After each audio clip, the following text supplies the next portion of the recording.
When we invest in ourselves, we all shine. Together, we are Black beyond measure.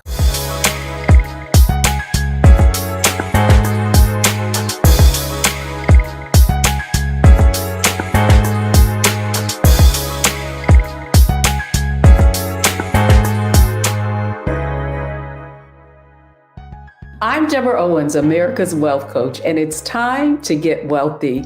You're going to learn exactly what you need to know and do to finally achieve the level of financial success you desire and you deserve.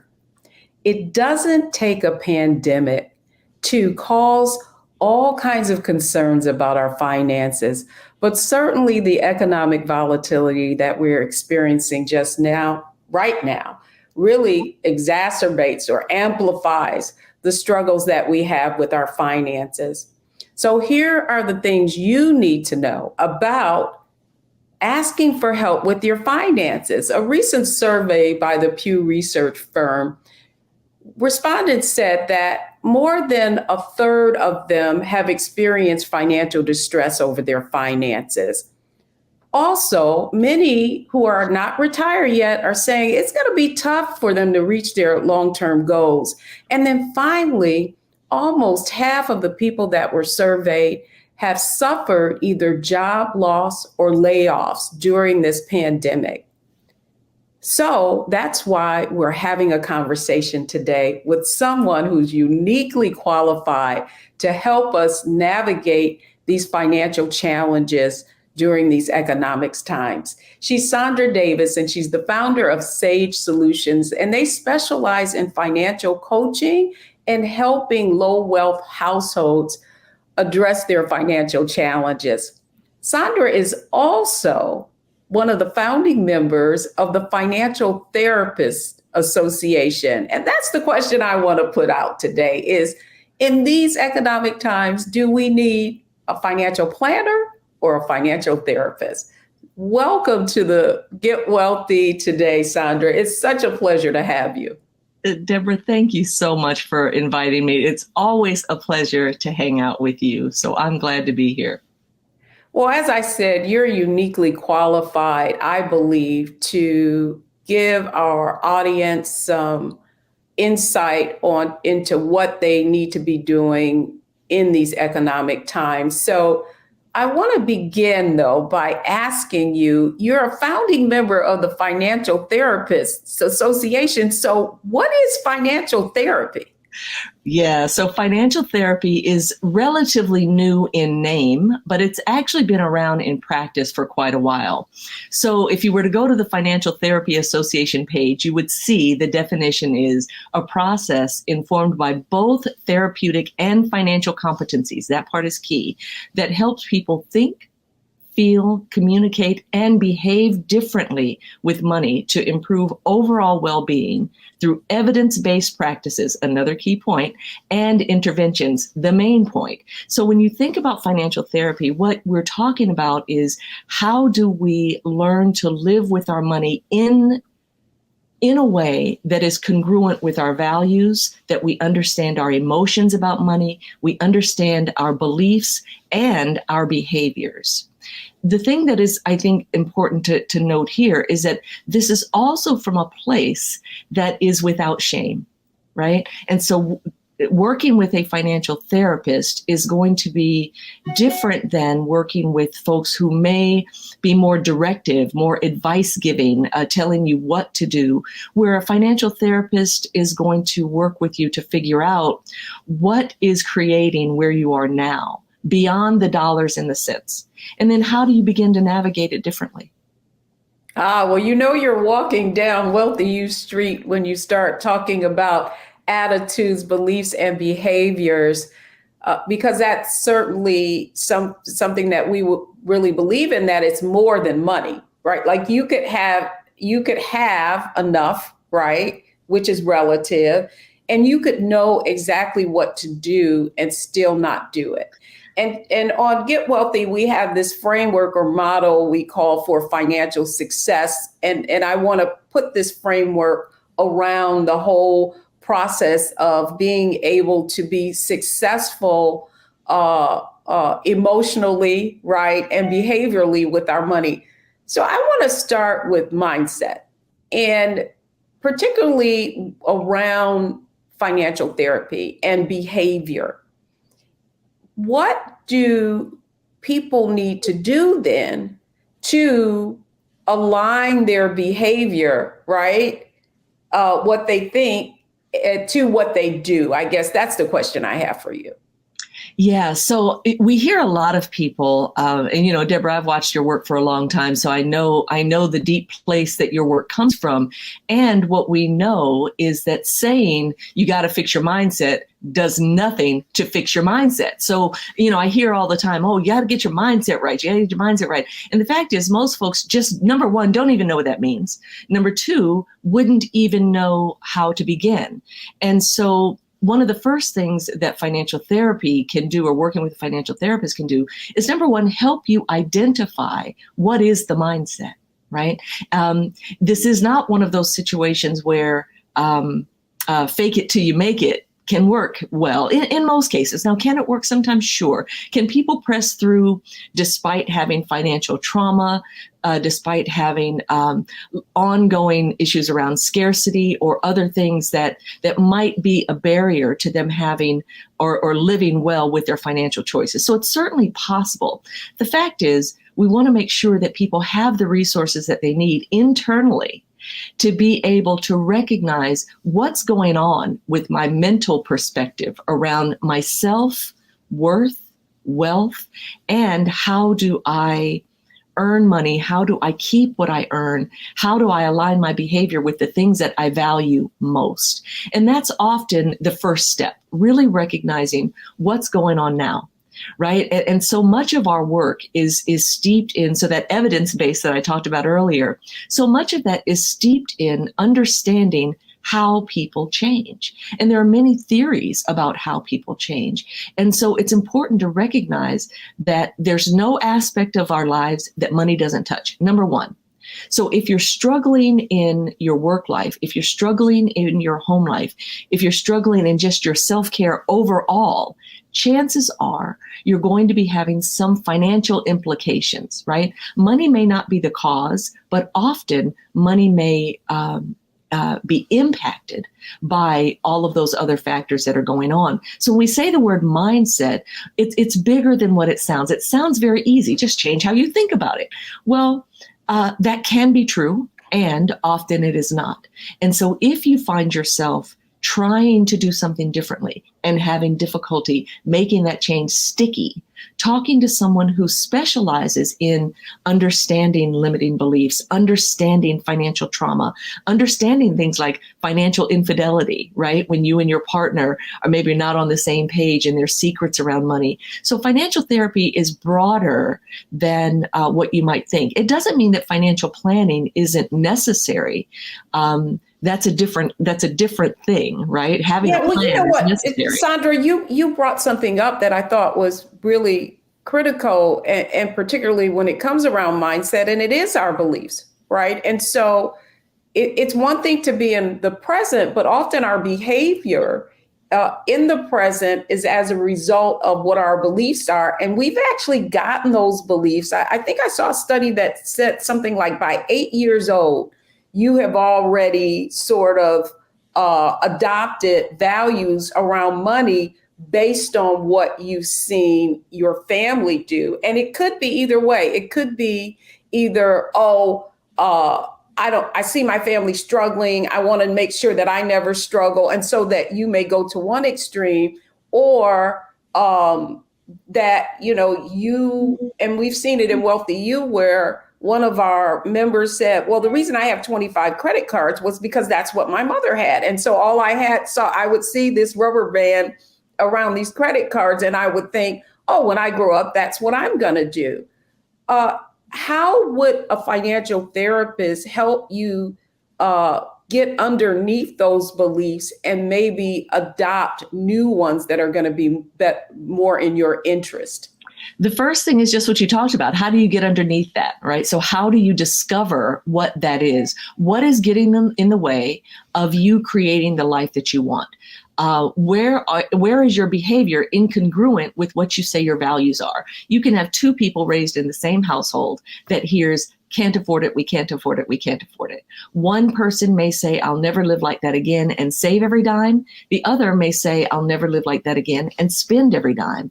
And so each person is individual. And so the therapist is going to work with you as an individual. So rather than just focus on what behaviors you should be doing, we're first going to focus on what created the behaviors. Now, where therapy and coaching is a bit different is therapy will go looking back. Therapy will go into what might even be diagnosing things that might create hoarding or overspending or things like that. Whereas coaching is going to stay future focused. And so the benefit of having a financial therapist is going to be that you have someone who is capable of helping you excavate the cause. Right? What is the cause of the behaviors that you have right now? What is the cause of the beliefs that you have right now? And are those beliefs helping you or harming you? And then where do you want to go from there? And so that really is taking ownership of your behavior. And I often say you can't change what you will not acknowledge. And so what you're saying is that therapy is going to help you get underneath what are some of those beliefs that you have that are driving your behavior. And I love the way you said two people could grow up in the same household and, have a totally different perspective on money. And then the only other question I wanted to ask you around financial therapy is, how does that work? I mean, like you could have a financial planner, they give you this plan, and I see it all the time, and you get that plan and you don't execute on it. Whereas do you need a financial planner and a financial therapist, or are there financial planners that do financial therapy that can help people move beyond just having that document and also taking action? As always, Deborah, you're ahead of the curve. So absolutely. And let me say this, it's both and, right? Okay.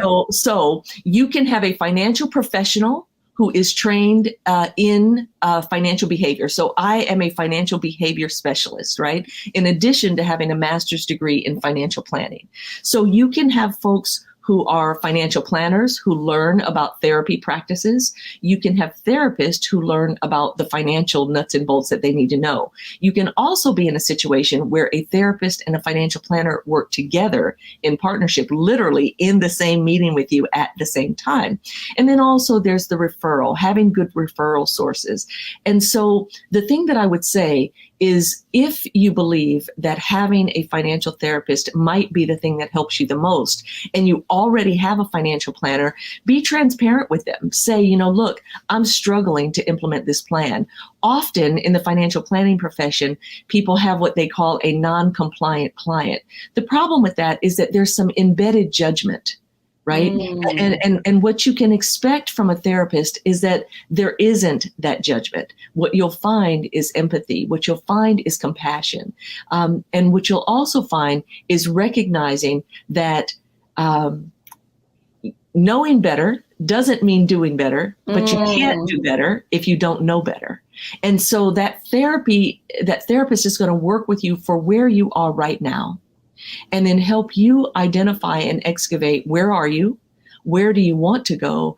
And then what are the internal things that are getting in the way? That's good. That's good. When we come back, we want to go right into strategy. So we've gotten underneath that mindset, those beliefs, those things that could be holding you back, and how a financial therapist can really assist you in moving and creating the financial life that you desire. Next, it's just like we said, you can change those beliefs and you can know better, but in order to do better, you have to have a strategy and know how to do so. So when we come back, it's all about strategy.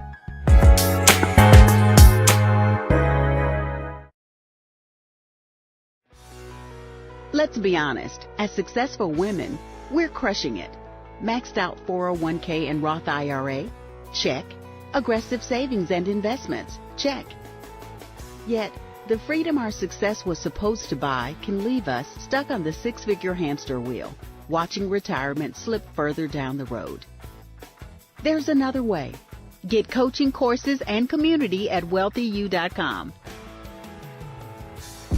When we invest in ourselves, we're investing in what's next for all of us.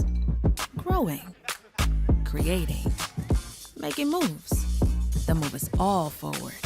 Together, we are Black beyond measure. When you talk about blackness and what happens in Black culture, we're about covering these things that matter to us, speaking to our issues and concerns. This is a genuine people-powered movement. There's a lot of stuff that we're not getting. You get it, and you spread the word. We wish to plead our own cause. Too long have others spoken for us. We cannot tell our own story if we can't pay for it. This is about covering us. Invest in Black-owned media. Your dollars matter. We don't have to keep asking them to cover our stuff. So please support us in what we do, folks. We want to hit 2,000 people, $50 this month, raise $100,000. We're behind 100,000, so we want to hit that. Y'all money makes this possible.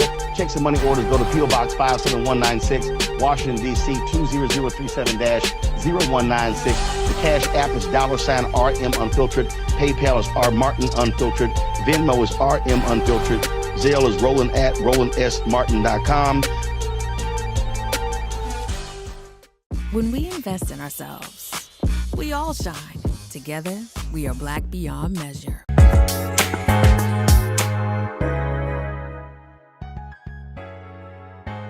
Welcome back, everyone. I'm Deborah Owens, America's Wealth Coach, and we're talking about getting wealthy in these volatile times, these uncertain times. And we know that many folks are struggling. However, you may have already been struggling, and this economic volatility, all it's done is kind of amplify your struggles and your thoughts and beliefs around money. And joining me today is Sandra Davis. She is the founder and executive director of Sage Financial Solutions and one of the founding members of the Financial Therapists Association. So welcome back, Sandra, because now you absolutely really touched on the fact that you can know better, but you may not do better. And so what I want this audience to understand is, okay, she's walking down my street, knocked on my door, opened it, and I know I need to take the charge. And I am struggling with either family challenges, things around what my parents, what I saw my parents do or not do. So if I'm watching this program and I'm like, yeah, I know that part of my situation could be trauma, could be most recently in COVID, maybe I did go through a job loss. Where do I start? Where do I begin to learn more about financial therapy and how it can help me? Yeah, so that's a double-edged sword. Financial therapy is relatively new in name, although there have been people who've been doing this for a long time, right? You've been talking about money and behavior and mindset for years, right? So we know that there has been this awareness and this inkling that it's more than the dollars and the cents, right? When I first became a coach, I decided to go the coaching route after doing my master's, after hearing a colleague say, I can't get my client to live within her $50,000 a month budget. I would blow my hair back, right? So at that moment, though, Deborah, I understood, oh, wait, it's not the dollars. You can have people who have what you might perceive as more than enough, and yet that person not feel secure. Right? You can have people who have very little and feel very satisfied and able to function in their lives, but they may be missing opportunities because they've forgotten how to dream. They've forgotten that they wanted more for themselves. And so the first thing is to recognize that there is a gap between where you are and where you want to be. The gap may be internal. It may be behavior. The gap may be, I never feel satisfied. I never feel secure. I never feel safe. I never feel in control of my money. Everyone wants something different, right? For me, it took me many years to understand that financial security was even a thing. I didn't even believe it was possible. So I didn't aspire to it. So recognizing where you are right now is the very first step. And then once you've done that, there are ways to connect with a financial therapist. Of course, the Financial Therapy Association website has Find a Therapist. You can do it that way. You can also, if you're working with a financial planner already or a therapist already, you can mention to them, hey, this is what I'm noticing. I'm noticing that this is keeping me from implementing the plan. Or if you're working with a therapist, I'm noticing that money is keeping me under stress.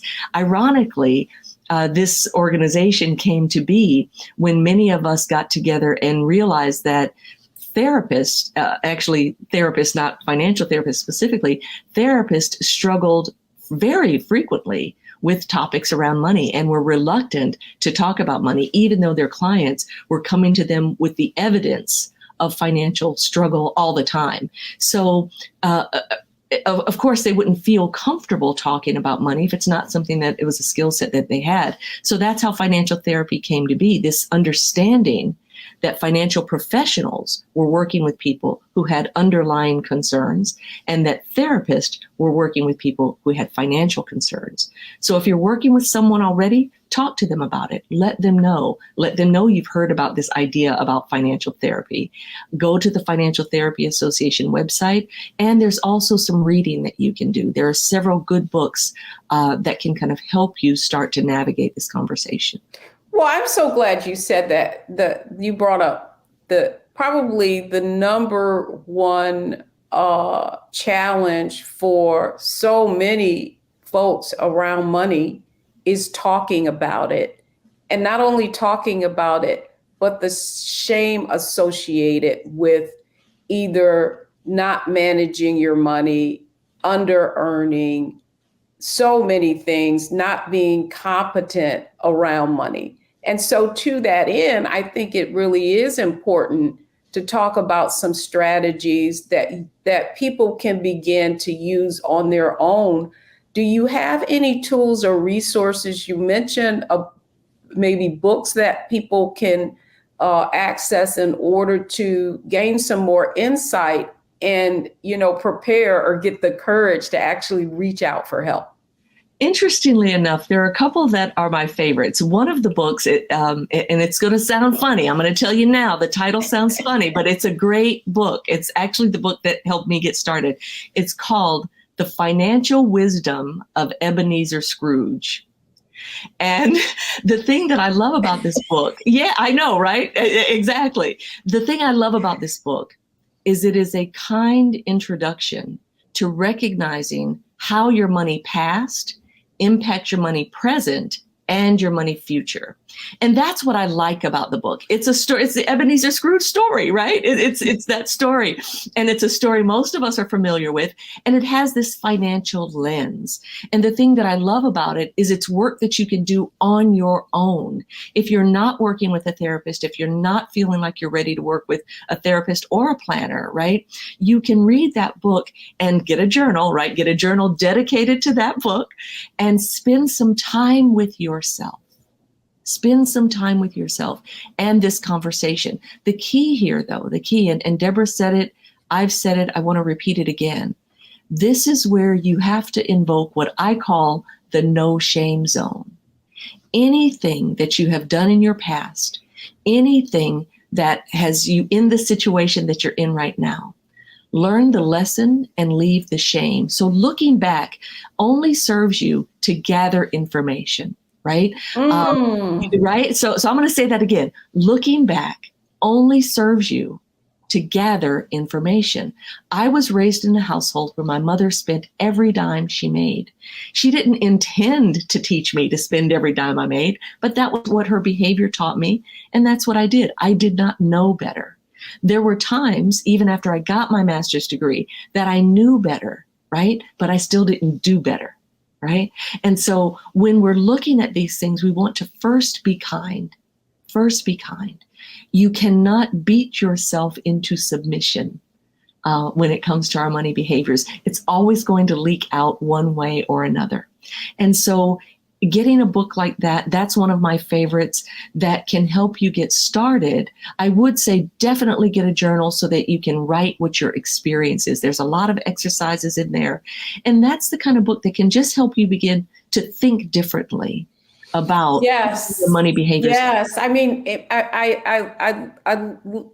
really enjoy your perspective and what you bring. What I want this audience to know is that so much of your work, even though you have this master's in financial planning, you have this behavioral, what is it? Behavioral science? Financial behavior specialist. Yes. Yeah, financial behavioral specialist, that what you're really trying to bring to this conversation about wealth for people of all incomes is not only the knowledge of how to build it, but also to understand that you can leave shame at the doorstep. You said something interesting, and I think it's really important for people to hear this, and that's leave the shame. And I often say that you never lose. You either win or you learn. And so much of what we can accomplish and so much of our ability to move forward and away from that shame, which oftentimes paralyzes us from, even moving beyond anything, is to understand that, okay, that didn't work out. What did I learn from this? And let's move on. Great information. And so when we come back, Sandra, I want to really talk about, we've talked about some of the tools, and now I want to give people maybe some steps on some first steps that they can do to actually apply some of the concepts that we've discussed today. So don't go anywhere, folks. When we come back, it's not enough to know better. It's not enough to be aware that there are resources available to you. Now, what are the next steps that you need to take if you feel like we've described some of the challenges that you may be having yourself? And we'll cover that when we come back. So don't go anywhere.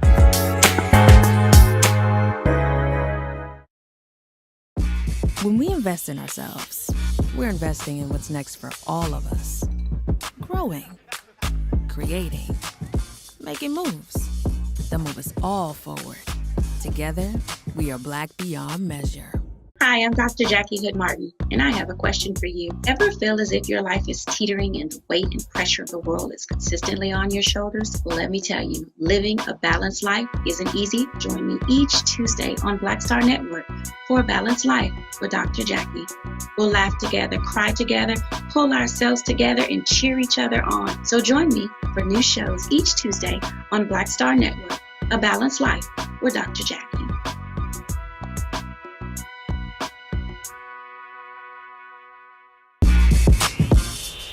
When we invest in ourselves, our glow, our vision, our vibe, we all shine.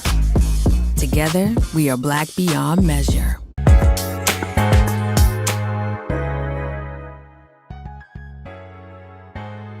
Welcome back, everyone. We're talking about the challenges that many of us are facing during these volatile economic times. And oftentimes it's not only money, it is the psychological, the financial stress that we're all feeling. And oftentimes what we need is help. And that's why I'm happy to be having a conversation with Sandra Davis, who is the founder of Sage Financial Solutions and also focuses on people of all incomes really taking control of their finances. And so, Sandra, we've talked about financial therapy. You've given us some tools and resources.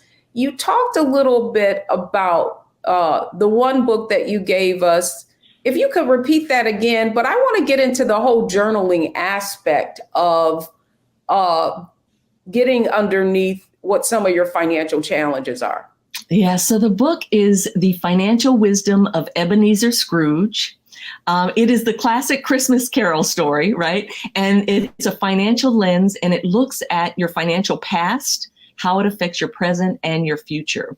And that's what I like about it. I like that it is a story, and we get to create our story as we're reading. So that's what the journaling is all about.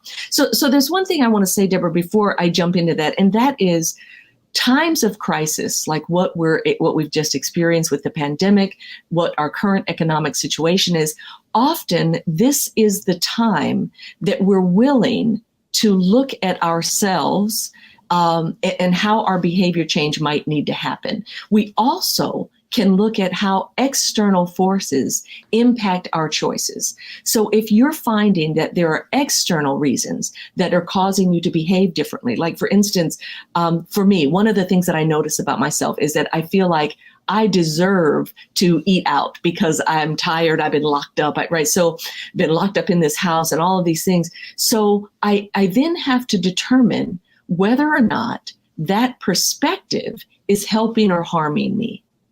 And so what the journaling will do is anytime you have an inkling that has financial implications, right? Something that's going on for you that has financial implications, you can write about what's happening for me right now, right? And so for me, I put myself on a budget. I had to change my budget, right? I put myself on a budget, and then I had to consider, what was I giving up? And then how did I feel about what I was giving up? And so for me, it was my eating out budget. And it wasn't about a giving it up, but a rejiggering, if you will. And so journaling allows us to really experience what's going on. So for me, eating out is nurturing. For me, eating out is not having to think about the headache of planning meals, not having to mess with the dishes afterwards, right? And so for me, the journaling is, these are all the things that happen for me when I eat out. Now, when I look at my eating out bill at the end of the month and I see how much I've spent, what happens for me then? Is what I'm doing getting me what I want? And if it's not, what do I want to do differently? Well, it is interesting in terms of behavior. What I found sometimes is that you are observing people and you're wondering why they're behaving in that way. And I think the point that you're making is that typically we're getting something out of it, even if it's not working in our interest. In your case, you talked about all the things that you were getting out of it. You don't have to clean up the dishes and that sort of thing. But you were looking at that bill at the end of the month and saying, man, look at all the money I spent on that. Was it really worth it? And so the other question that I have for you just around execution is, I'm sure there are many people, as I talked about in the beginning about this Pew Research survey, that have found themselves in, financial circumstances where perhaps they've had a job loss. They've never experienced that before, right? Perhaps they've had gotten ill, and so now they have medical bills. They've never experienced that before. And now, because they've never experienced it, right, they don't know how to cope. Yeah. So it's one thing if you've struggled and you've under-earned, but it's another thing, to your point, if something sudden happened. So what advice would you give to someone who's experienced a change because of COVID and they're having trouble coping? Yeah, there are a couple of things about that. Often people will shame and abuse themselves even when the circumstances are beyond their control. And so the very first thing that I encourage people to do is start with making sure that you are clear about and accessing anything and everything that is available to you. Right? So some of that behavior got normalized during the pandemic, and people were able to get unemployment benefits if they were not able to get them before, or had never thought about getting them before. And so the first thing that I would say, if you're finding yourself in a position where you really do need public support, that's what it's there for. The reason in this country that we have a social services safety net is for those reasons, right? I don't know about where you all are, but where I am, homelessness is running rampant. People who were housed are now living in RVs, living out in public settings, right? And so what we want to do is make sure that you're using whatever is available to you as a resource to keep yourself safe, right? Really taking care of housing, food, healthcare, and using the services that are available to you. That's why we pay for them as taxpayers, so that they're available when people in our society need them. So the first thing I would say, if you're feeling any kind of shame or discomfort around having to access things that maybe you never had to before, but have been paying into all of your working life, this may be the time to check into that. Also, community-based organizations. There are so many community supports that are available that are outside of the government social services system that can help you with that. There are food banks. There are all kinds of supports. And I would say, if you notice that there's any shame or discomfort with accessing things like that, that's really good information for you. If you feel that there's something, somehow a flaw of yours that causes that, that's good information for you. I would also say, don't believe it. I would say that we've just come out of one of the most difficult times in our country's history, and it's affected more people than most things that have happened and been traumatic in our country's history. And so we may need a boost. We may need a jump start. And this is the time to gather all of the resources available to you, external and internal, to put yourself on a path to first safety and then to building back to where it is you want to go. That was so profound in that. One of the points that you're making is don't be ashamed to ask for help. Oh, this has been great. So we talked about mindset, we've talked about strategy, and we're talking about some steps people need to take if they do find themselves financially distressed. Certainly because of the pandemic. And now we're seeing inflation and all these other things happening, interest rates going up, and it's making it even more difficult to find housing and those sorts of things. So when we come back, Sandra, it's kind of our wrap up where we want to take what we've talked about today and deliver it in a way that people can take action. So don't go anywhere, folks. When we come back, it's our Analyze, Optimize, and Maximize on this information segment. Don't go anywhere, folks. We'll be right back.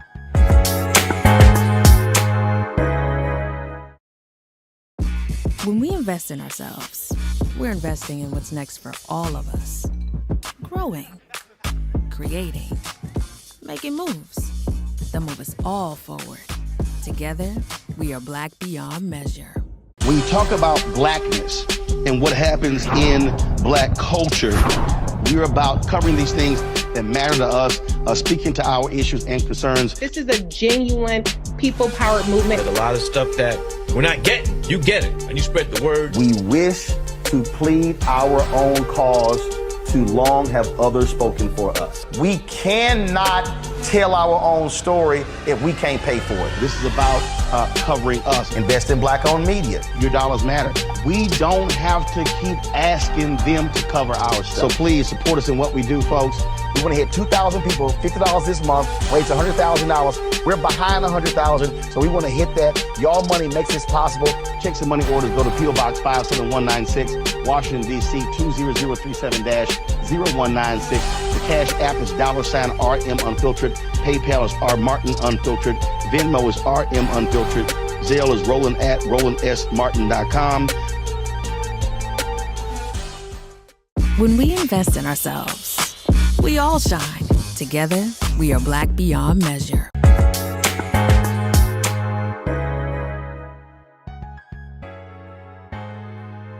Welcome back, everyone. Man, this conversation has been so relevant to the type of times that we find ourselves in.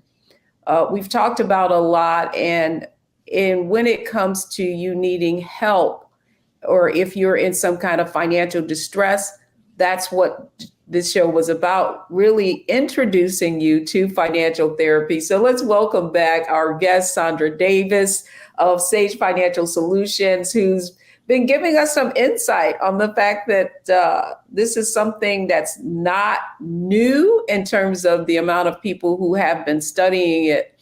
But most of us, and myself included, didn't even know that it was a discipline of any kind. And so to that end, when you look at financial therapy and how it can be of value to folks, what would you say the insight that you gained thus far, how can that be helpful to our viewers?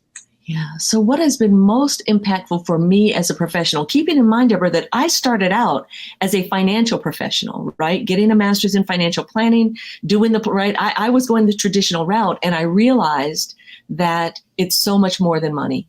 There's so much more than money. So fortunately, very early in my career, I started learning about the psychology of money. And the CFP board, the Certified Financial Planner Board, recently put out a book for financial planners, The Psychology of Financial Planning.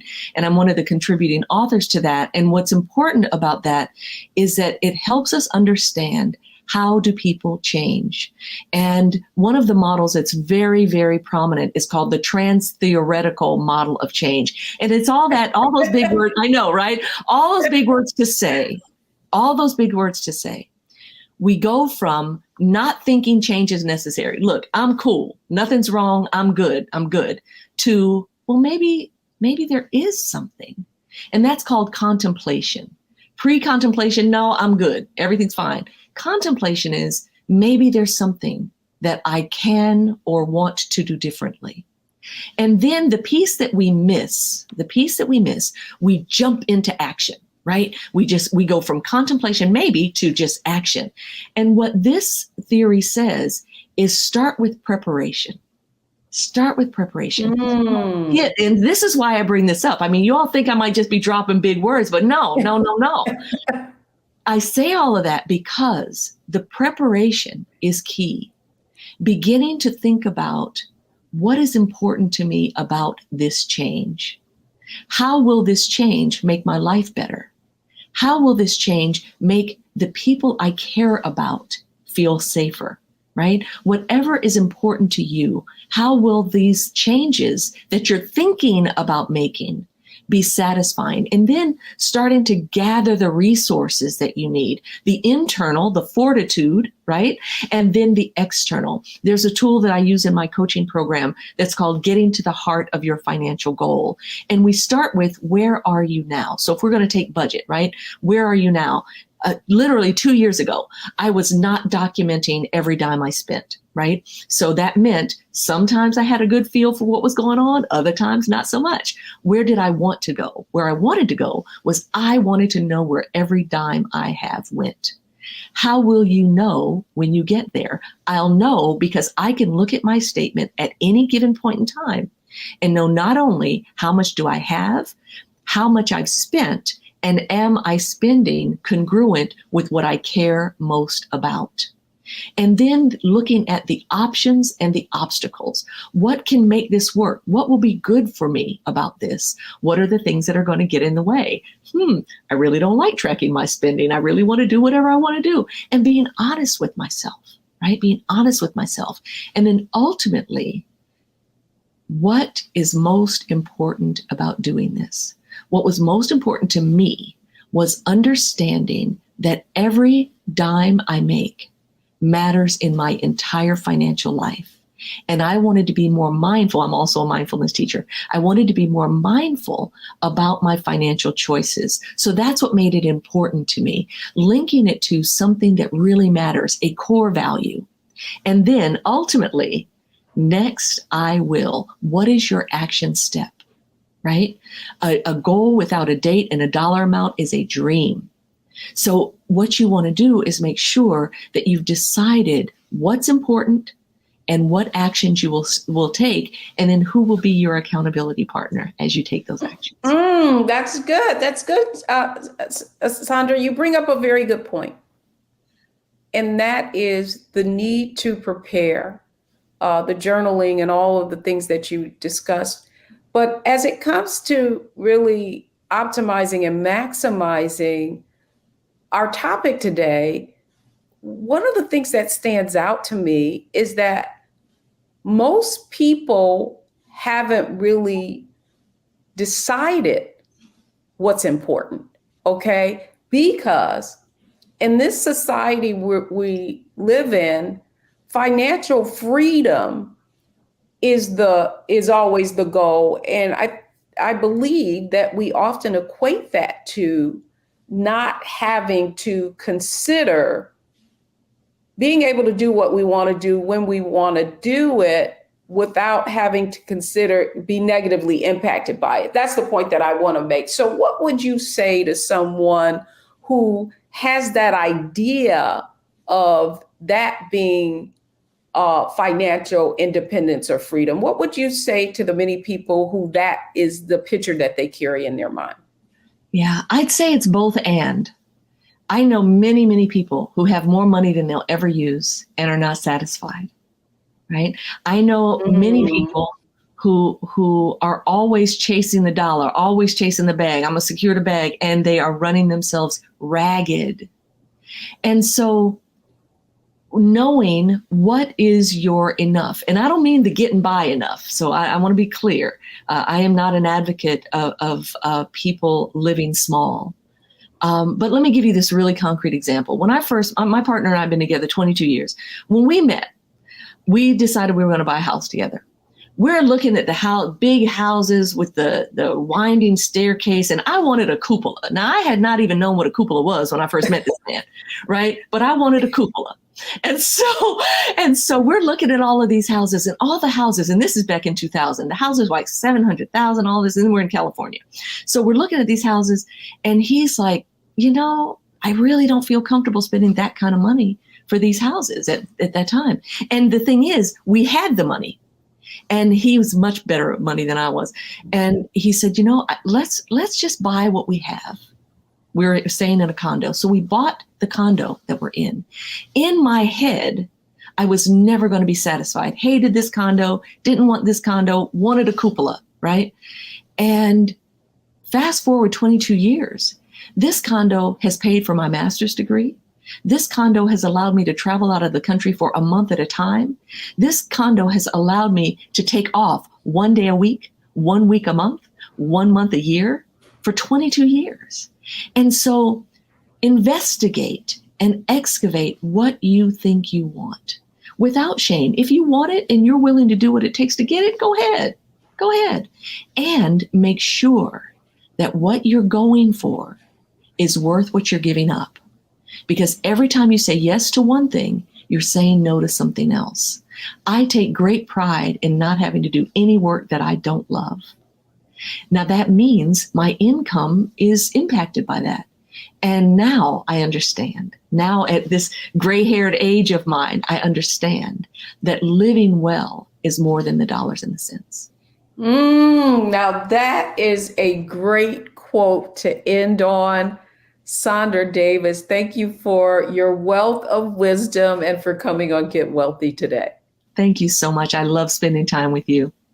Absolutely. Well, folks, don't go anywhere because I want to leave you with the 3 takeaways from today's show. Stay tuned. We'll be right back.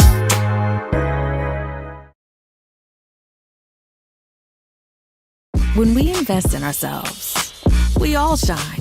Together, we are Black beyond measure. Hatred on the streets, a horrific scene, a white nationalist rally that descended into deadly violence. White people are losing their damn minds. As an angry pro-Trump mob storms the U.S. Capitol, we've seen shooting. We're about to see the rise of what I call white minority resistance. We have seen white folks in this country who simply cannot tolerate black folks voting. I think what we're seeing is the inevitable result of violent denial. This is part of American history. Every time that people of color have made progress, whether real or symbolic, there has been what Carol Anderson at Emory University calls white rage as a backlash. This is the rise of the Proud Boys and the Boogaloo Boys. America, there's going to be more of this. Here's all the Proud Boys, guys. This country is getting increasingly racist in its behaviors and its attitudes because of the fear of white people. The fear that they're taking our jobs, they're taking our resources, they're taking our women. This is white fear.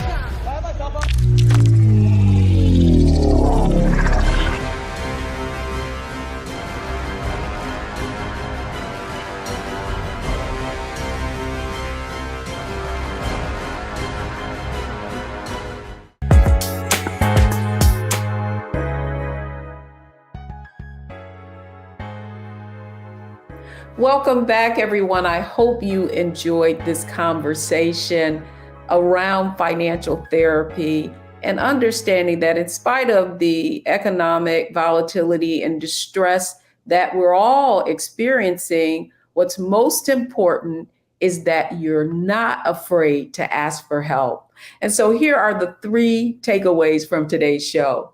First of all, that financial health is an inside job, and it really requires you to reflect on the why your behavior is the way that it is. And secondly, it is that we behave as we believe. So if we have some limiting beliefs, whatever we believe is true. And in order to move beyond that, we've got to go inside and figure out what we need to change. And then finally, that ultimately, it's more money will not solve our problems. The ability to manage what we already have is true freedom. So, well, thanks for coming on Get Wealthy. I'm Deborah Owens, America's Wealth Coach, and we'll see you right back here next week.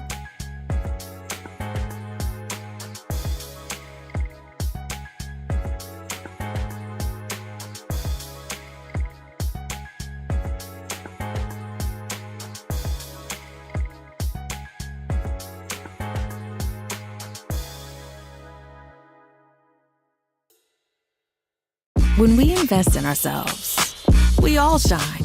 Together, we are black beyond measure. When you talk about blackness and what happens in black culture, we're about covering these things that matter to us, speaking to our issues and concerns. This is a genuine people-powered movement. There's a lot of stuff that we're not getting. You get it, and you spread the word. We wish to plead our own cause. Too long have others spoken for us. We cannot tell our own story if we can't pay for it. This is about covering us. Invest in black-owned media. Your dollars matter. We don't have to keep asking them to cover our stuff. So please support us in what we do, folks.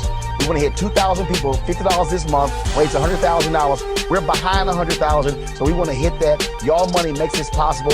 Checks and money orders go to P.O. Box 57196, Washington, D.C. 20037-0196. The Cash App is $RM Unfiltered. PayPal is R Martin Unfiltered. Venmo is RM Unfiltered. Zelle is Roland@RolandSMartin.com.